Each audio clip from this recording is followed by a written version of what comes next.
Hola, en este tercer encuentro vamos a concluir el taller sobre la Eucaristía y cómo Dios nos salva a través de la comunión. Empecemos orando como Santo Tomás de Aquino. Creador inefable, tú que eres la verdadera fuente de luz y de sabiduría y el principio supremo, dígnate infundir sobre las tinieblas de mi inteligencia el resplandor de tu claridad, apartando de mí la doble oscuridad en que he nacido, el pecado y la ignorancia. Dame agudeza para entender, capacidad para asimilar, método y facilidad para aprender, ingenio para interpretar y gracia copiosa para hablar. Tú, que eres verdadero Dios y hombre, que vives y reinas por los siglos de los siglos. Amén. En el nombre del Padre, del Hijo y del Espíritu Santo. En los últimos dos talleres ya revisamos lo que era el concepto de la economía de la salvación, el rol de la comida en el contexto cultural y litúrgico, y entramos a revisar varios pasajes del Antiguo Testamento y también del Evangelio, en que descubrimos estos tipos o estas pistas que Dios nos fue dejando plantadas como semillas en diferentes eventos históricos del pueblo de Israel para anunciarnos no solamente la venida de Cristo, sino la institución de la Eucaristía.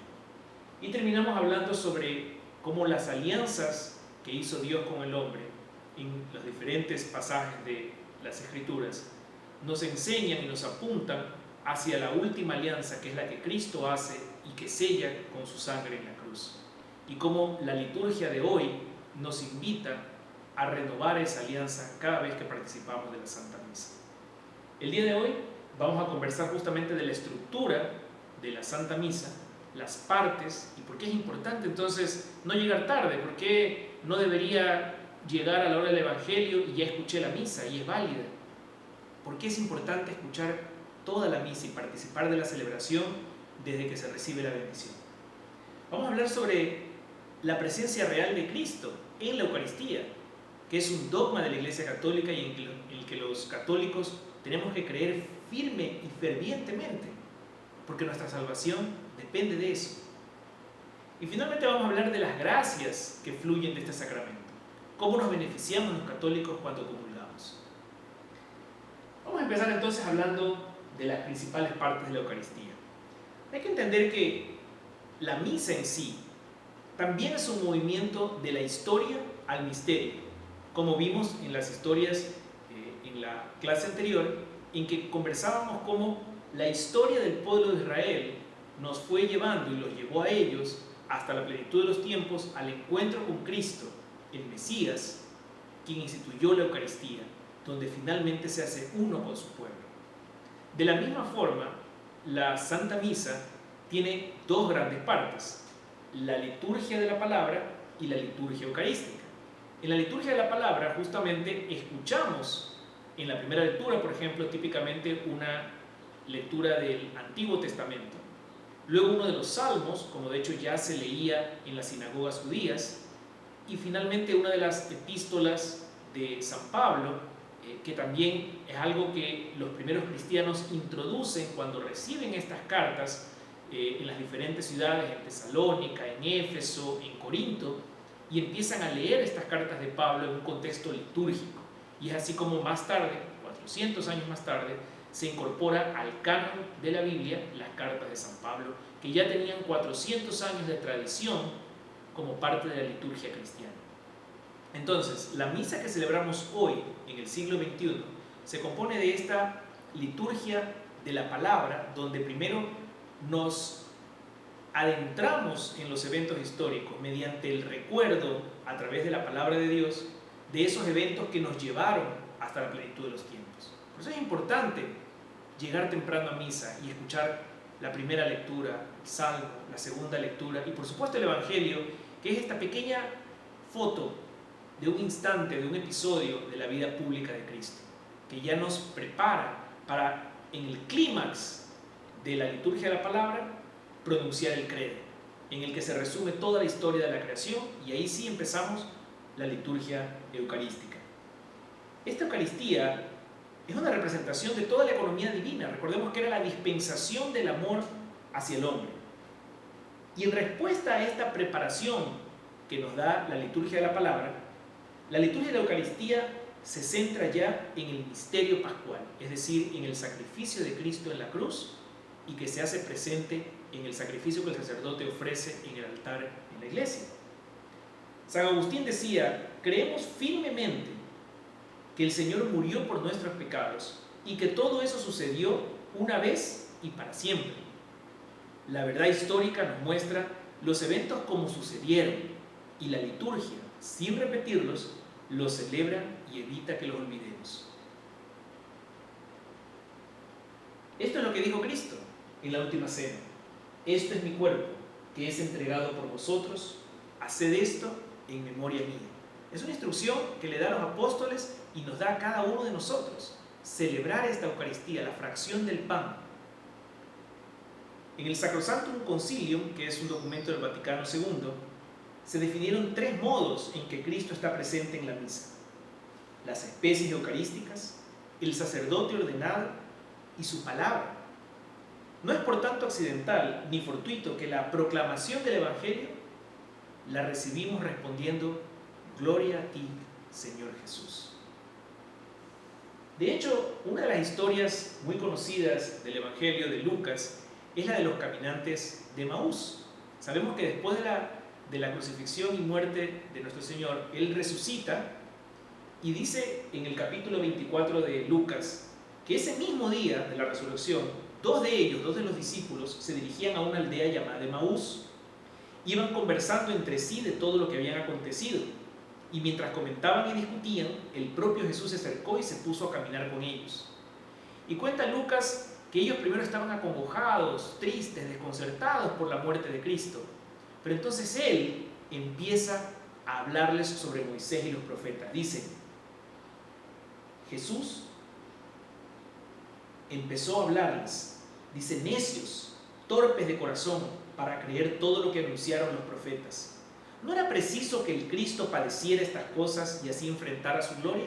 Cabe recalcar que los discípulos no habían reconocido a Jesús.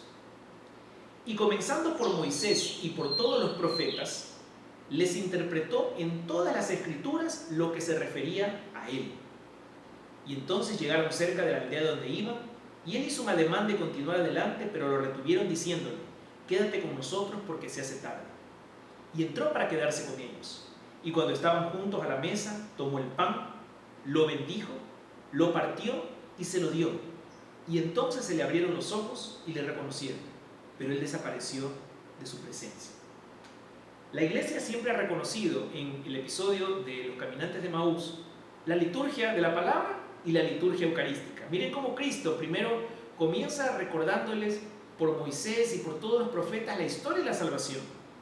En el camino, antes de celebrar la Eucaristía con ellos, les habla a través de su palabra y de la historia de las que relatan las Escrituras, igual como hacemos en la misa. Y luego, cuando se reúne con ellos a la mesa, fracciona el pan y dice que lo tomó, lo partió y se lo dio, exactamente como sucede en la Santa Misa. Esta, de hecho, creemos, es la primera misa que se celebra luego de la resurrección.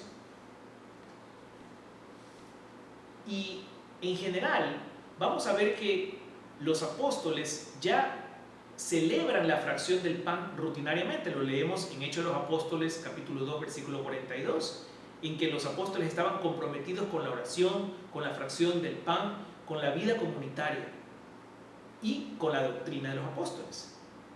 Entonces vemos que era común ya para los primeros cristianos celebrar la Eucaristía. De hecho, tenemos un documento muy importante que es el de San Justino Mártir, que escribe la primera apología en el año 155 después de Cristo. Y San Justino se le escribe justamente al emperador para mostrarle que la Eucaristía era un rito que no dañaba a nadie y que por el contrario unía a los judíos cristianos. Y en esa descripción que él hace sobre cómo funciona la liturgia de la Eucaristía, es sorprendente cómo las partes que él menciona son casi exactamente iguales a la misa que celebramos hoy, con la diferencia de que la paz la celebraban antes del ofertorio.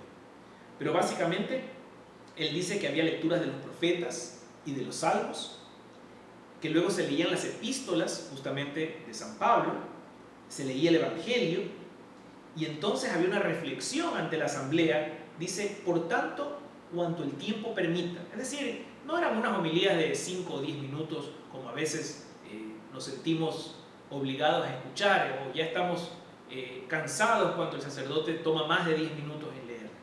No, en esa época duraba tanto tiempo sea posible. Y entonces se daba la oración de los fieles y el beso de la paz, se traía el pan y el vino y se hacía la consagración, y luego los diáconos repartían el pan eucarístico. Es decir, todas las partes de la misa que nosotros vivimos hoy en el siglo XXI, ya en el siglo II, y por supuesto desde el siglo I, los apóstoles y los sucesores lo celebraban ampliamente y confiados y creyendo que era el cuerpo y la sangre de Cristo. Porque ese es el gran dogma de la Iglesia Católica, que Cristo está presente real y verdaderamente en las hostias consagradas, en el vino consagrado. No podemos estar en presencia de Dios entonces, en la Santa Eucaristía, y no vernos afectados. Él quiere afectarnos, quiere transformarnos, quiere curarnos, fortalecernos. El Concilio de Trento dice, en el Santísimo Sacramento de la Eucaristía están contenidos verdadera, real y sustancialmente el cuerpo y la sangre junto el alma y la divinidad de nuestro Señor Jesucristo, y por consiguiente, Cristo entero. Nuestra fe le da varios nombres al sacramento: Eucaristía, que significa acción de gracias; banquete del Señor, porque nos reunimos a su mesa; la fracción del pan, como Hechos de los Apóstoles relata; la asamblea eucarística, porque somos eso, una iglesia, una asamblea que se reúne para dar acción de gracias al Señor; una comunión, porque somos unidos el cuerpo místico de Cristo, somos una común unión. Le llamamos Santa Misa porque al final el sacerdote nos envía, en latín es el misio, nos envía a la misión que Mateo 28 relata cuando dice el Señor, id y anunciar el Evangelio a todas las naciones. De eso se compone la misa, que el Señor nos habla con su palabra en la liturgia de la palabra y luego se entrega a nosotros en cuerpo y sangre en la liturgia eucarística. Y es interesante porque vimos que en Juan 6 el Señor dice, yo soy el pan bajado del cielo, el que come de este pan vivirá para siempre. Y las palabras de Él son poderosas. La palabra tiene fuerza, sobre todo la palabra de Dios, porque tiene autoridad. Fíjate en este ejemplo. Si yo te digo, estás arrestado, pues no me vas a hacer caso. Pero si un policía viene y te arresta, como él es la autoridad, inmediatamente tu realidad cambia. Pasas de ser un hombre libre a un hombre arrestado, preso. De la misma manera, Dios, cuando habla, transforma, crea, cambia. En la creación, cuando Él dice, hágase la luz se hace. Cuando le ordena a Moisés que golpee la roca hace brotar agua. Cuando Dios le dice a Lázaro, levántate, el hombre resucita. Y en todos los pasajes que vemos en que Dios habla, las cosas suceden. Entonces, tenemos que creer que cuando Él dice, este es mi cuerpo, esta es mi sangre, refiriéndose al pan y el vino, realmente está transformando ese pan y ese vino en su cuerpo y en su sangre. Entonces, ¿qué ganamos los católicos cuando comulgamos? ¿O qué perdemos cuando no lo hacemos? Como por ejemplo en esta época de crisis en que no hay misa. Bueno, la trayectoria de la Eucaristía es la comunión. La idea es que nos unamos. ¿Pero a quién nos unimos en la Santa Misa? Primero, la Eucaristía nos santifica. Dios nos hace santos porque se hace uno con nosotros. Y lo dijo claramente, sed santos como mi Padre es santo. Sed perfectos como mi Padre es perfecto. La Eucaristía además no solo que alimenta el alma, pero la fortalece. De hecho, la Santa Eucaristía perdona y limpia los pecados veniales. Por eso es una buena práctica comulgar frecuentemente para alejarnos de los vicios, además de la penitencia y la reconciliación, por supuesto.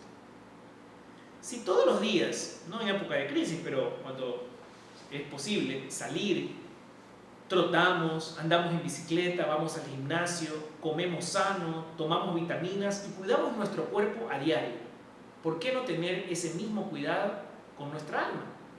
Cuidamos el cuerpo temporal, y no el alma que es eterna. Comulgando, le damos alimento al alma, pero además la fortalecemos. Y finalmente, como somos parte del cuerpo místico de Cristo, que es su iglesia, cuando comulgamos, entramos en comunión con todos nuestros seres queridos y toda la iglesia universal que está en comunión con el Papa y con Cristo a través de la Eucaristía. Entonces la iglesia también se beneficia cuando comulgamos. Por eso decimos que podemos inclusive ofrecer la Eucaristía por las almas en el purgatorio, por alguna situación de angustia de un familiar, de un amigo, de alguien cercano. Hay muchas gracias que recibimos en la Eucaristía, pero particularmente que nos hacemos uno con Cristo. Los protestantes creen en la justificación solamente, pero dejan de lado la santificación. La cruz nos perdona, pero sin la Eucaristía no estaríamos santificados para entrar a la gloria de Dios. Y con eso terminamos pensando un poco en cuál es el destino del ser humano. Decíamos en la primera sesión que provenimos de Dios y nuestro destino es Dios, el regreso al Padre, a la tierra prometida, a ese Edén en el que había un árbol de la vida, del que no pudimos comer por el pecado original. Pero ahora Dios, que es el nuevo pan, se ofrece para que podamos acceder al Edén. Y leemos en el Apocalipsis, capítulo 22, dice: después el ángel me mostró el río del agua viva, transparente como el cristal, que brotaba del trono de Dios y del Cordero. En medio de la ciudad, a uno y a otro lado del río, hay árboles de la vida, que dan fruto 12 veces, una vez cada mes, y sus hojas sirven de medicina para las naciones. La liturgia no es una adición decorativa a la vida cristiana, ni la vida cristiana es simplemente portarse bien y ser bondadoso después que salimos de misa. Si realmente creemos que Dios está presente físicamente en la Eucaristía, cuando la recibimos y salimos santificados, estamos llamados a anunciar el Evangelio y vivir una vida de coherencia, de moral cristiana en esos días que estamos fuera de la iglesia.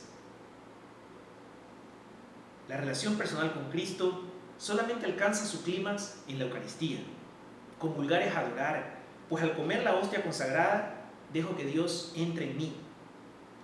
Miren ustedes que al final del Evangelio de San Mateo, Cristo es llamado Emmanuel, Dios con nosotros. Perdón, al inicio del Evangelio de San Mateo. Y al final del Evangelio, Mateo relata que Cristo dijo que permanecerá con nosotros hasta el final de los tiempos. ¿Cómo? A través de la Eucaristía. Esta es una reflexión que tenemos que pensar: cómo finalmente del sacramento en que el Espíritu Santo derrama gracias a través de la redención del Hijo, regresamos a la mesa del Padre para participar de su gloria. Y con esto, la reflexión de por qué estamos perdiendo mucho los católicos, que no podemos ir a misa, y que cuando esto sea posible, una vez que pase la emergencia sanitaria, nos preguntemos: ¿por qué no voy todos los días? ¿Por qué solo el domingo? ¿Por qué llego tarde? ¿Por qué no apago el celular? ¿Por qué converso en la iglesia? ¿Por qué me distraigo? ¿Por qué me aburro? Quizás porque no había entendido el misterio de la Sagrada Comunión. Gracias.